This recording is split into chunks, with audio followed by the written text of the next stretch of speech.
¿Qué tal? Muy buenas noches. Bienvenido al telediario del 24 News, que empezamos con los principales titulares de la edición. Genocidio en Gaza, más de 56.500 mártires y 133.000 heridos tras 9 meses de ofensiva israelí.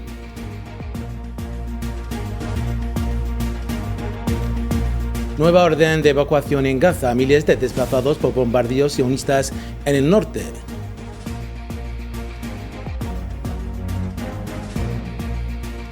El ex asesor de Trump, John Bolton, desmonta la propaganda marroquí contra el Frente Polisario y defiende su legitimidad como representante del pueblo saharaui.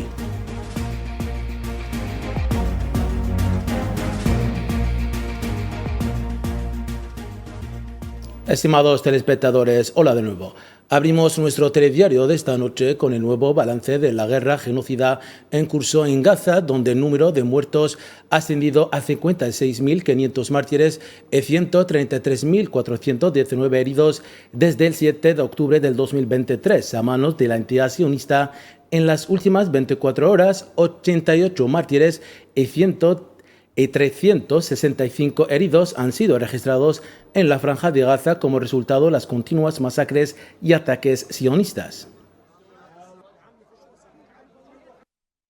Los medios de información palestinos informaron también sobre el número de víctimas de los centros de ayuda, que alcanzó 18, con más de 40 heridos en tan solo 24 horas, lo que eleva el número total de víctimas de los centros de distribución de ayuda a 583, con más de 4.186 heridos.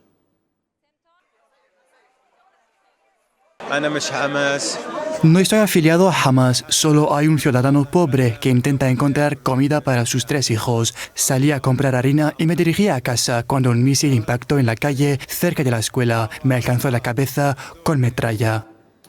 Últimamente se han recibido frecuentes informes de incidentes trágicos en los que personas en Gaza fueron asesinadas a tiros mientras buscaban comida en los puntos de distribución de ayuda. Un alto el fuego es la mejor medicina para todos en Gaza, declaró el sábado el portavoz de la Organización Mundial de la Salud, Christian Lindmeier, al referirse a la grave crisis humanitaria en la región. Aid is outside the door. Pero repito, los camiones están afuera, pueden llegar en cualquier momento con el combustible, todo lo necesario. Porque una cosa es que un camión llegue y otra cosa es que haya que cargarlo en camiones dentro de Gaza y luego distribuirlo. Hay mucho esfuerzo logístico detrás, pero todo es posible. Fue posible durante el breve alto el fuego que tuvimos y lo será de nuevo. Y seamos claros, un alto el fuego y la paz son la mejor medicina para todos. El ejército sionista ordenó a los palestinos a evacuar zonas del norte de Gaza el domingo, antes de una esperada intensificación de los bombardeos. Esta medida forzada se suma a una larga serie de desplazamientos masivos impuestos por la fuerza militar sionista en un contexto donde miles de civiles continúan siendo víctimas de bombardeos indiscriminados y bloqueos inhumanos.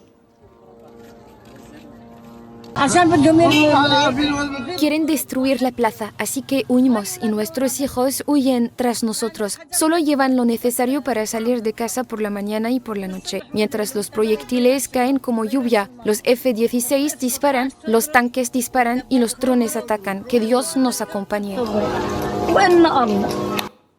Quedemos en Oriente Medio, Irán ahora.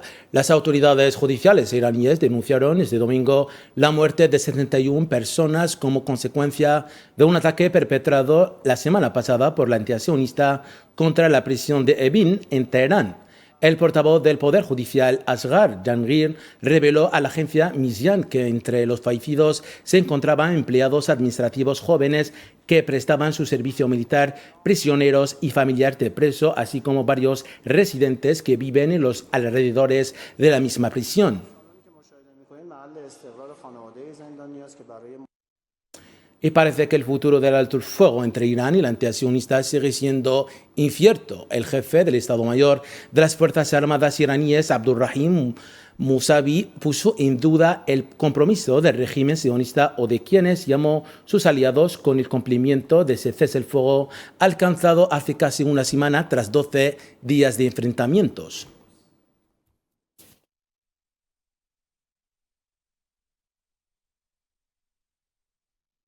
Y a pesar de los ataques del antisionista y Estados Unidos contra varias instalaciones nucleares del país persa, Irán podría estar produciendo uranio enriquecido en cuestión de meses, según declaró este domingo el director del organismo de vigilancia nuclear de la ONU, Rafael Grossi, en una entrevista con el canal CBC News.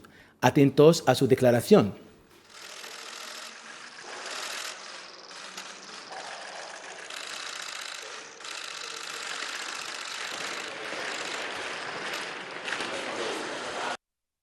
Podrían tener en cuestión de meses, diría yo, unas cuantas cascadas de centrifugadoras girando y produciendo uranio enriquecido o incluso menos. Francamente, no se puede afirmar que todo haya desaparecido y no haya nada. Irán es un país muy sofisticado en términos de tecnología nuclear.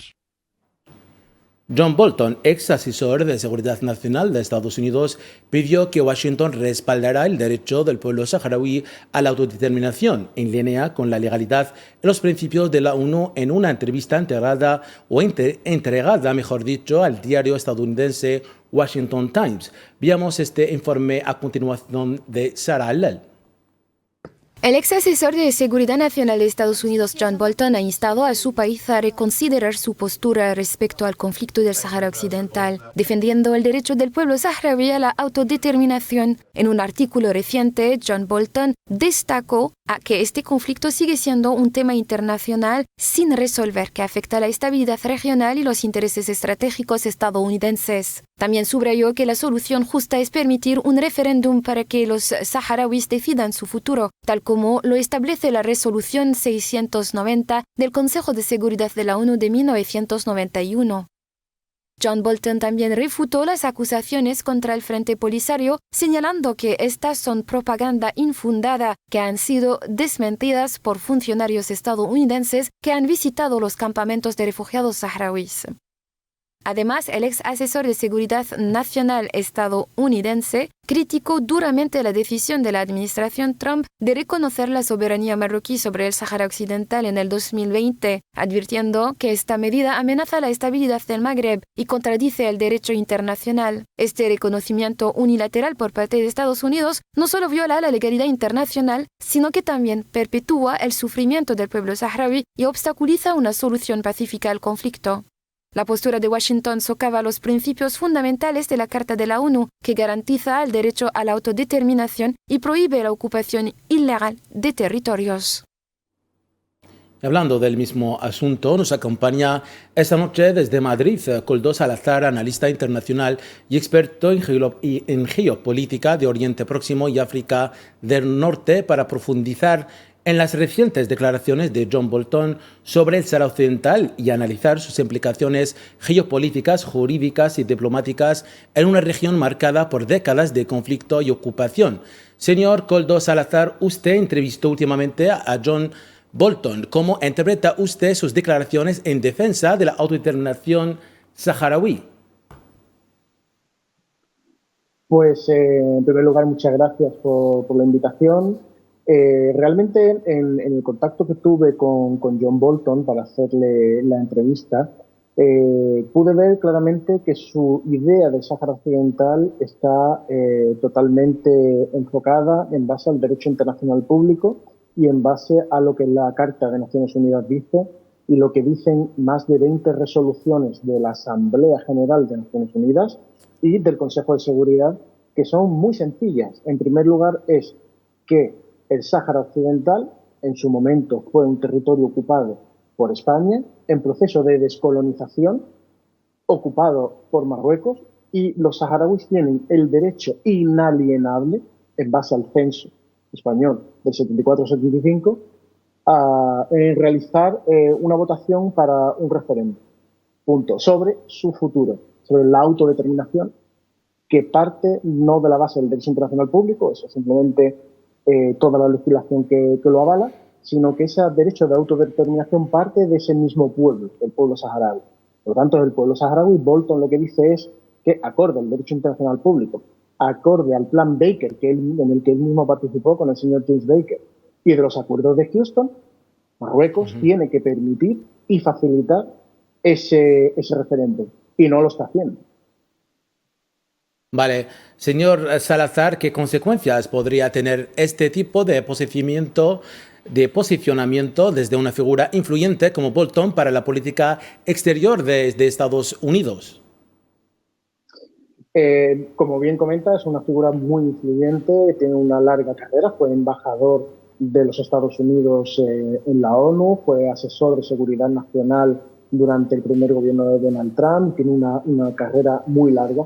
Creo que es algo muy bueno, creo que es algo muy positivo Vale. que hayan personas de su perfil apoyando a la causa saharaui, sobre todo teniendo en cuenta varias cosas que él comenta en la entrevista, sobre todo al final, y es el hecho de la percepción que en Estados Unidos se tiene de este conflicto. Por un lado, hay congresistas, senadores y lobbies que lo ven con las gafas de la Guerra Fría, que escucha República Árabe Saharaui Democrática y ya les chirría a Unión Soviética y demás. Y otros que confunden todo lo árabe y todo tal, pues con el yihadismo, con el 11 de septiembre, con la guerra de Irak, con Saddam Hussein, y esto es totalmente diferente. Por lo tanto, el hecho de que una figura con esta influencia, con estas capacidades y con estos contactos apoye al pueblo saharaui, me parece que es algo muy positivo y creo, sinceramente, que es algo que el Frente Polisario, que es el único legítimo representante del pueblo saharaui, debería tenerlo en cuenta y debería trabajar en esa línea de influencia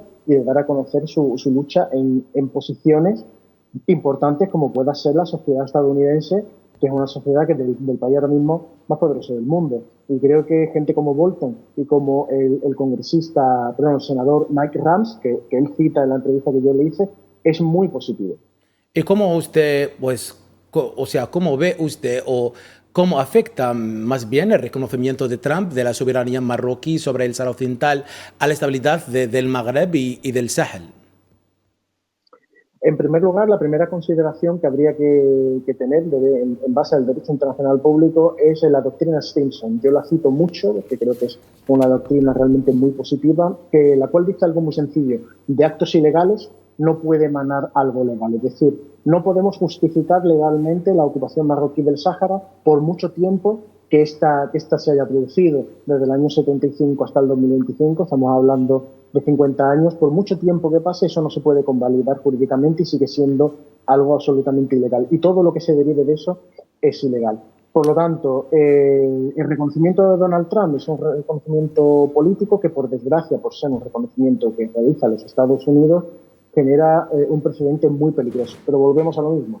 Podemos reconocer cualquier cosa, pero eso no significa que sea legal. La doctrina Stinson, como ya he dicho, lo deja muy claro: de actos ilegales no puede emanar ley, y por lo tanto tampoco puede emanar legitimidad. Y en segundo lugar, tenemos más de 50 años de resoluciones de la ONU, tanto de la Asamblea Nacional, de la Asamblea General de la ONU, como del Consejo de Seguridad. Por lo tanto, es algo que estéticamente no es positivo, porque implica también por parte de Marruecos una constante influencia en todas sus relaciones internacionales últimamente. Está sometiendo sus relaciones e incluso la apertura de su mercado a la cuestión del Sáhara Occidental, que hay muchos países que están aceptando eso en base a ese precedente de Donald Trump, pero realmente la legitimidad y la justicia es la que es. Por lo tanto, estéticamente es feo, forma parte de la política de chantaje a la que ya nos tiene acostumbrado Marruecos, pero no tiene ninguna validez jurídica de ningún tipo. Por lo tanto, realmente simplemente intenta avalar por influencia política lo que no puede avalar por influencia señor Salazar, vale, perdona la interrupción. Desde una perspectiva de derecho internacional, ¿cuáles son las implicaciones de no respetar el derecho a la autodeterminación del pueblo saharaui? Bueno, pues realmente, teniendo en cuenta la situación, existe una controversia, y es que todo lo que se produce dentro de los territorios ocupados realmente no es legítimo, carece de legitimidad. Por lo tanto, Marruecos podría enfrentarse a cuestiones, obviamente, porque viola el derecho internacional público, podría verse sometida a presiones y a sanciones por parte del Consejo de Seguridad, en el sentido de que ha violado la libre determinación del pueblo saharaui, ha realizado operaciones de anexión de territorios por la fuerza y obviamente también está lucrándose con esos recursos que son usados y que entran en las arcas marroquíes dentro del territorio ocupado. Hablamos de los famosos fosfatos, el famoso Fosbucra, pero también hablamos de los caladeros de pescado y de pesca en las aguas territoriales del Sáhara Occidental, que también han sido condenadas por la Unión Europea. Es decir, estamos hablando también de la situación de apartheid que viven los saharauis. Por lo tanto, realmente, en base al derecho humanitario, Marruecos podría empezar a ver sanciones. Pero, de nuevo, la influencia dentro de Donald Trump y dentro también de Estados Unidos hace que muchas de esas sanciones puedan ser vetadas en el Consejo de Seguridad. Por eso es tan importante gente como Bolton. Y hablando de esos recursos, señor Salazar, ¿qué intereses realmente o qué intereses estratégicos realmente están en juego en el Sáhara Occidental para potencias como Estados Unidos, Francia o incluso Israel? En primer lugar, porque representa un aliado estable en el Mediterráneo Occidental. Es decir, con todos mis respetos a Argelia. Obviamente Argelia es un país que tiene una larga data de lucha por su propia soberanía y, por lo tanto, no está en la tradición argelina venderse a potencias extranjeras, y sus relaciones siempre son en base a la soberanía y de igual a igual, ¿no? Marruecos tiene otra doctrina de Estado. Por lo tanto, claro, y España, por ejemplo, es un país muy inestable políticamente. Recordemos que en el año 2003 fuimos a la guerra de Irak y en el año 2004 salimos de la misma por un cambio de gobierno. Por lo tanto, no somos un aliado muy estable. Marruecos sí ofrece para Estados Unidos y para Francia una estabilidad que no pueden obtener en Argelia por la propia idiosincrasia política y doctrina de Estado argelina, ni en España por lo inestables que somos. Por lo tanto, eso sí genera. Es una carta que Marruecos sabe jugar muy bien con ese poder y obviamente pide contraprestaciones, y la contraprestación es el Sáhara Occidental. ¿Por qué? No solamente por el tema de la minería de fosfatos y por el tema del turismo o por el tema del dinero que gana con el tema de la pesca, sino también por una cuestión de doctrina de Estado. Recordemos que Marruecos se considera la heredera del Imperio Jericiano. Para hablar rápidamente, está la teoría de Al-Fassi, por la cual el Marruecos actual es el heredero de ese imperio y que tiene que reconstruirlo de alguna manera, ¿no? Por eso, por ejemplo, la cuestión del Rif en el año 56 para ellos está cerrada. Luego, la segunda parte vino Sidi Ifni, toda la cuestión del Sáhara Occidental. Tienen también reivindicaciones en el norte de Mauritania. Tuvieron una guerra en los años 60 con Argelia también, porque reclaman parte del territorio argelino, la famosa Guerra de las Arenas, y también reclaman Ceuta y Melilla, Canarias y otras muchas zonas. Por lo tanto, no es solamente una cuestión económica o de explotación de los recursos naturales Sáhara Occidental, que también, que le viene muy bien a las arcas del régimen absolutista marroquí, sino también por una cuestión de doctrina de Estado avalada precisamente por la teoría de Al-Fassi, ¿no? Y es un peligro para todos los países de la región. No solamente es un peligro, el Sáhara Occidental está ocupado, o sea, es un peligro para el Sáhara Occidental. Con vosotros los argelinos tuvo una guerra, reclaman territorio y presionan muy duramente, y me consta Mauritania, y con España también tiene sus problemas. Es que Marruecos es un actor muy agresivo y muy violento, y por lo tanto tiene muy buenas relaciones con Israel, porque el papel de Israel y de Marruecos es muy parecido en relación a la cuestión del Sáhara Occidental y Palestina. ¿Y cree usted que, efectivamente, y cree usted que hay espacio en el contexto actual para reactivar el proceso del referéndum saharaui bajo el auspicio de las Naciones Unidas?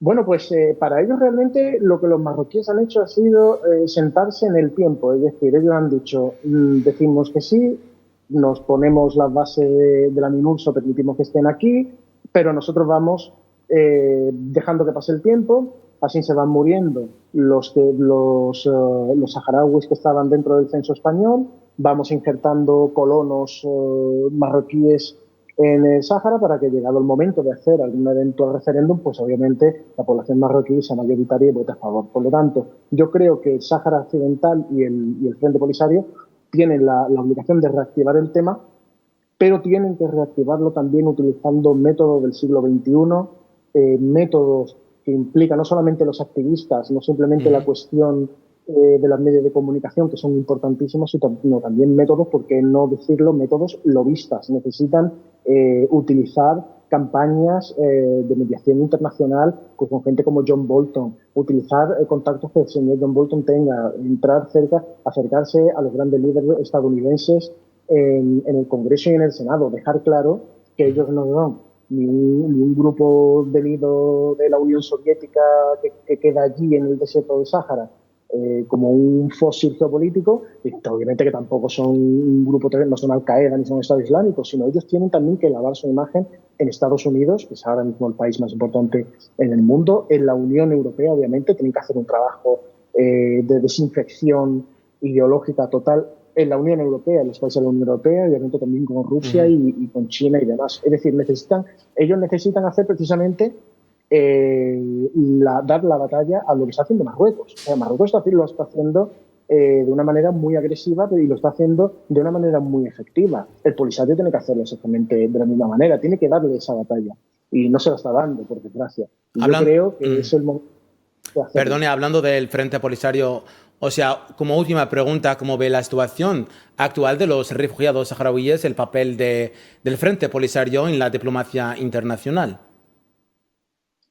Yo creo que el Frente Polisario realmente la diplomacia clásica, porque ahora mismo estamos en el siglo XXI, es otra historia, ha cambiado mucho, diplomacia pública y diplomacia cultural y tal, pero yo creo que realmente el Frente Polisario ha sabido muy bien jugar en el panorama internacional, es miembro fundador de la Unión Africana y tiene muy buenas relaciones con otros países.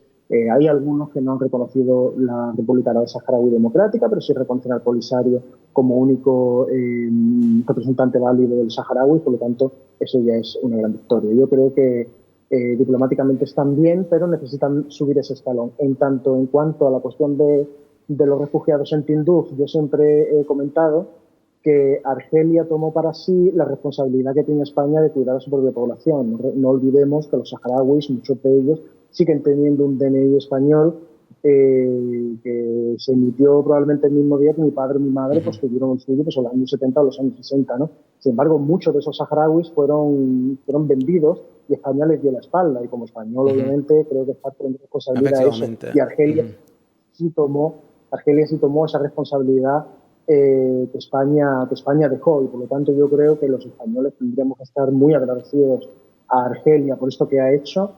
Pero tenemos que hacerlo. Yo siempre comento que el pecado original, hablando en términos, si me permite la expresión, el pecado original de la democracia española es el abandono del Sáhara Occidental y de su gente, que no eran gente tal, que eran españoles. Pero españoles como todos ellos, como he dicho antes, mi padre, mi madre o mi vecino del Chimpe.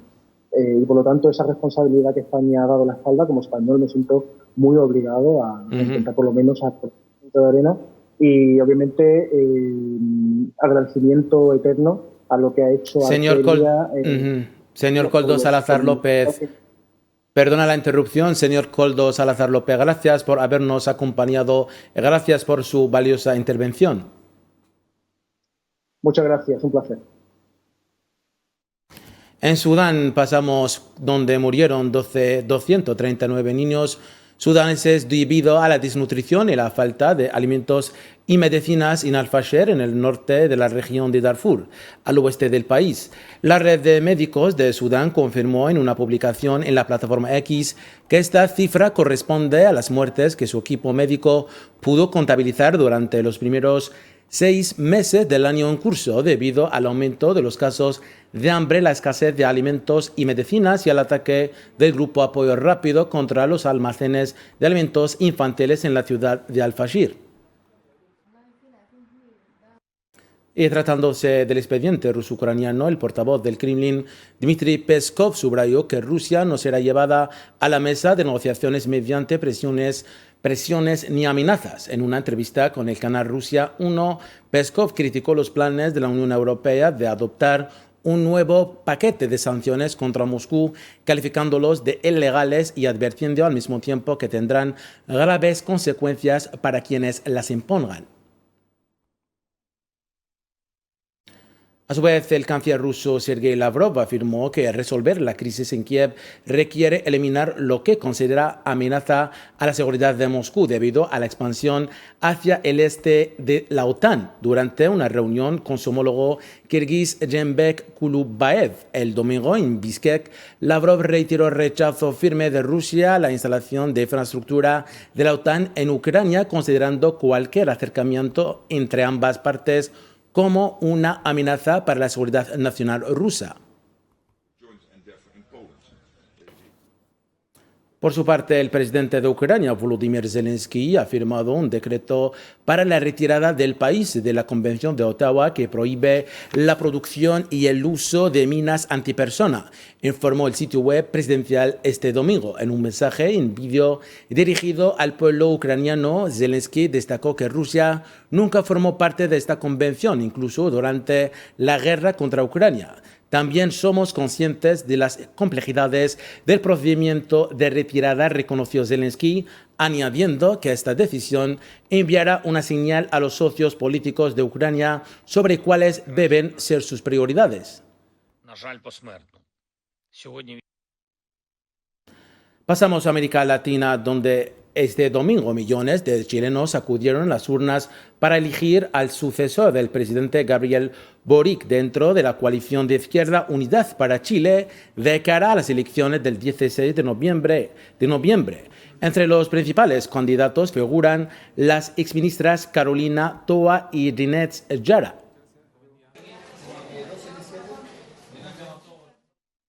Estimados telespectadores, con esto cerramos las páginas de nuestro telediario de esta noche. Gracias por su amable atención. Cita mañana. Muy buenas noches.